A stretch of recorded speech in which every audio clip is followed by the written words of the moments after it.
Do you like cool vehicles? Well, so do I, which is why I love GTA Online so much. Not only does this game have over 800 vehicles, which is more than most dedicated racing simulation games, but it also has an insane amount of variety. You have cars that go really fast, you have armored cars, cars that shoot missiles, and yes, there are even flying cars too. Can't have anything good in this dystopian timeline that we live in real life, but at least we can take comfort in the fact that when we come home after a hard day of work and log in for some GTA Online, we can experience exactly what people in the 1970s imagined what the 21st century would look like. Anyways, you're here now because you want to know which vehicles are absolute must-haves in GTA Online, and my list isn't limited strictly to land vehicles because I'll also be covering some aircraft. No boats though, because let's be serious, the only time you willingly go into the water in this game is when you're doing a boring MC delivery or when you break into Cayo Perico for the 10,000th time. And there's a common theme here because every single vehicle on my list either helps you with your grind, it's fun to drive, or does a specific job better than every other vehicle in its class. Let's not waste any more time though, because I know you can't wait to spend your GTA money on some shiny new toys, so let's dive right in, starting with vehicle number 1.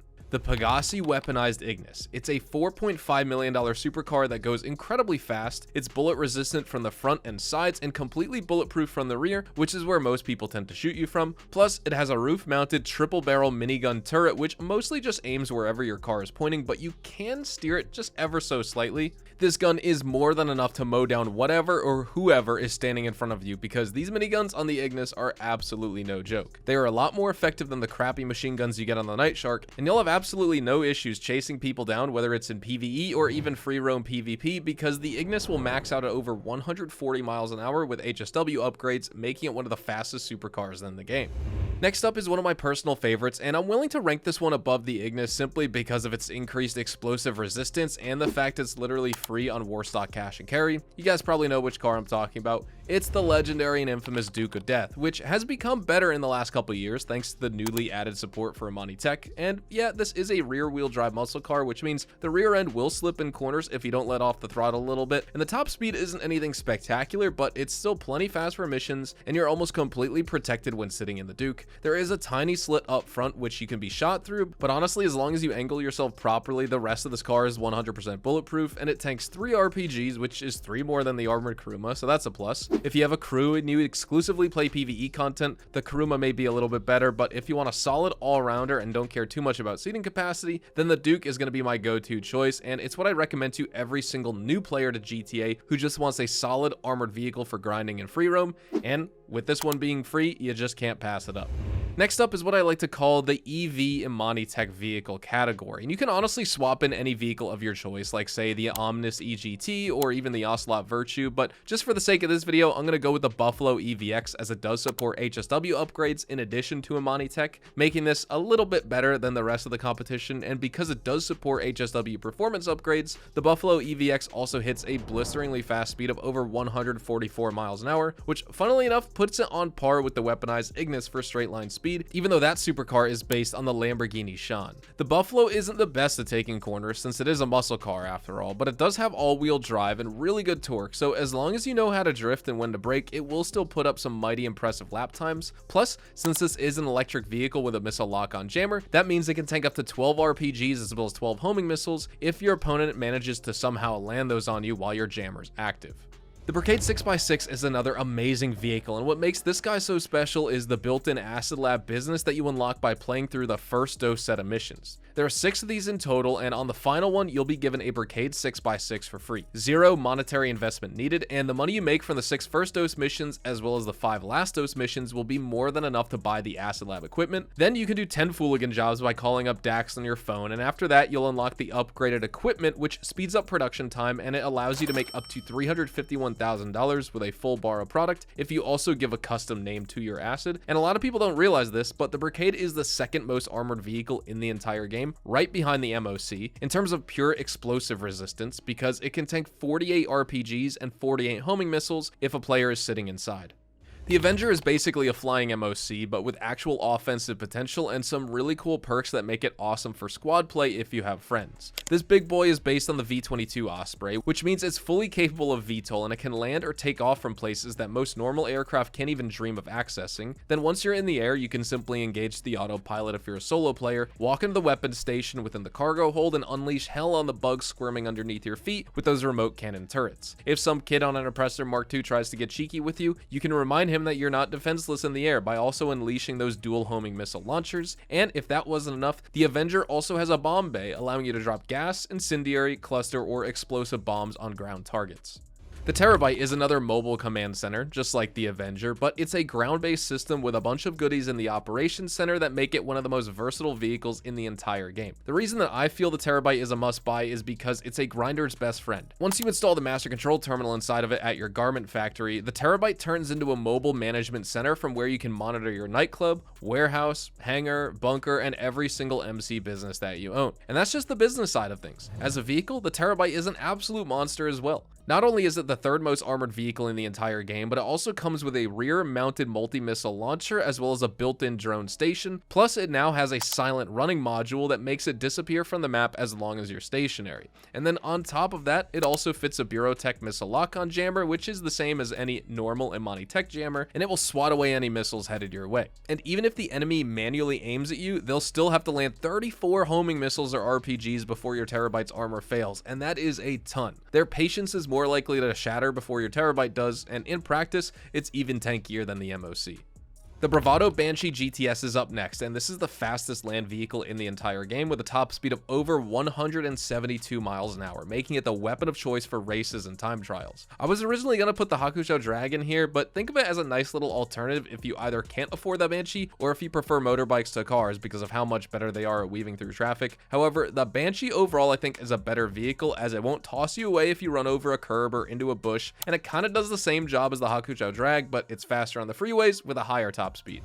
Another excellent vehicle for grinders is the highly underrated DH7 Iron Mule, which is based on the real-life King Stallion, and it's like the Cargo Bob, only better. If you think the Iron Mule isn't very useful, or if you think it doesn't belong on this list, you're probably not using it properly, so allow me to explain what it can actually do. Basically, anytime you do a hangar or a nightclub or a bunker cell mission, instead of driving your vehicle to the drop-off spot, you can simply spawn in your Iron Mule, hook up the vehicle, and pull it away into the air. Then you can travel to your destination in about a third of the time that it would normally take you. You can kind of do the same with the Cargo Bob, but the Mule lifts more and goes faster. In fact, it's faster than most other aircraft in the game with a top speed of nearly 140 miles an hour, which means Oppressors and Deluxos can't even dream of catching up to you. The Sparrow is also a helicopter that deserves a spot on this list, and that's because it's again an excellent grinding tool, just like the Iron Mule, but while the Mule is a heavy lift helicopter, this is an attack helo with an endless supply of homing missiles as well as a top speed that exceeds 168 miles an hour. The Sparrow is presumably built from a mix of wet tissue paper and confetti because it will start smoking when hit by a mild breeze, but as long as you use those countermeasures as well as the excellent maneuverability of this little helicopter, you'll be more than fine against most aerial threats. And in heists, you can spawn the Sparrow for prep missions, which will help you complete them a lot faster. I use it all the time for Cayo Perico, more so than the Oppressor Mark II, because while the Mark II is smaller and more nimble, the Sparrow does have a higher top speed, and that allows me to get from point A to point B faster, especially for missions that require me to go all the way from the city, all the way to Grapeseed, or even further to Paleto Bay. The Vigilante is also another excellent vehicle for grinders because you can actually use it in missions like the Dr. Drake contract, unlike other weaponized cars such as the Toreador. And it has the best homing missiles in the entire game alongside the Ruiner 2000. These missiles will literally shoot out of the car, pull a 180, and snap back at your target that just sped past you. Very aggressive tracking, and the only thing you have to be concerned about here is the fact that sometimes you'll blow yourself up with your own missiles if you shoot too close to the ground or if you're right next to your target. Apart from the excellent homing missiles though, the Vigilante also has a really strong rocket boost feature, probably the best of any car in the game as it's on such a low cooldown, and with the boost it can hit a top speed of 146 miles an hour, which makes the Vigilante the fastest non-HSW car that you could buy. But if you don't care too much about missions and instead you want a car that has all the strengths of the Vigilante but with more armor as well as underwater capabilities,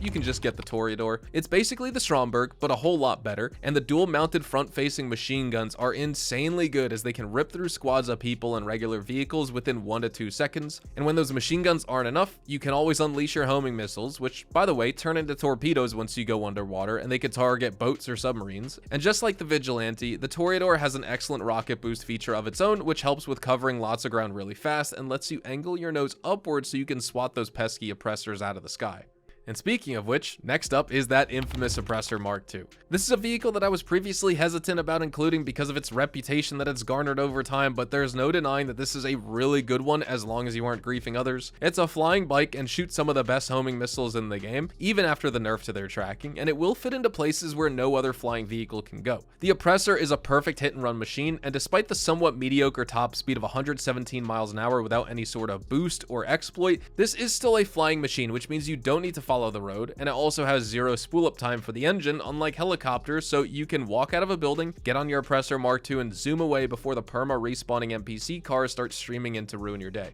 The Raiu is kind of a jack of all trades here, and while it's expensive at $6.8 million, you can unlock the trade price by doing those Avenger LSA operations missions that I mentioned earlier, and in particular, you need to do the on parade mission at least once if you want to unlock the trade price of $5.1 million for the Raiu. But once you own this thing, you'll realize that it might actually be underpriced for the amount of value that it offers you as a player. Think about it here. You can do almost everything that you do with an Oppressor Mark II or Sparrow, only here it's even faster because this jet has a top speed of 230 miles an hour, which by the way makes it the fastest vehicle overall in GTA Online. And then on top of that, it also has a diverse range of weaponry with both autocannons and homing missiles alike, and it's also fairly maneuverable, so you can dogfight in this thing really easily.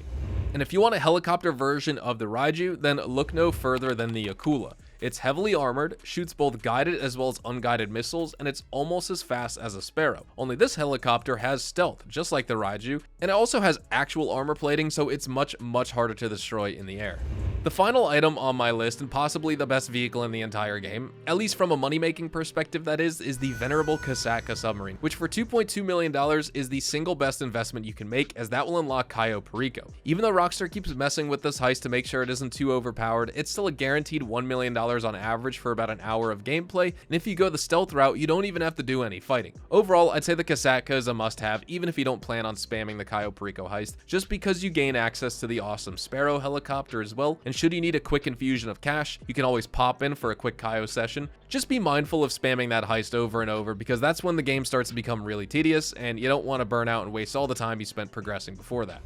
There you have it. Those are my top 15 best vehicles that I recommend any player should own in GTA Online. I'm sure you guys have your own vehicles that you'd like me to add here, or maybe you want me to remove some vehicles from this list. So let me know in the comments what changes you'd make if this was your list. For now, if you enjoyed the video, make sure to drop a like on it, subscribe to the channel if you guys are new and found this video entertaining and you want to see more GTA Online content like this. Check me out over on Twitch, Twitter, and Instagram, specifically twitch.tv/hazardoushtv for daily GTA Online live streams. I upload 2 YouTube shorts as well as TikToks every single day for short form, rapid fire tips, tricks, news, updates, guides, tutorials, leaks, and more. And with that being said, hopefully you all have a fantastic day, and I will see you guys in the next GTA 5 online video. Adios, amigos.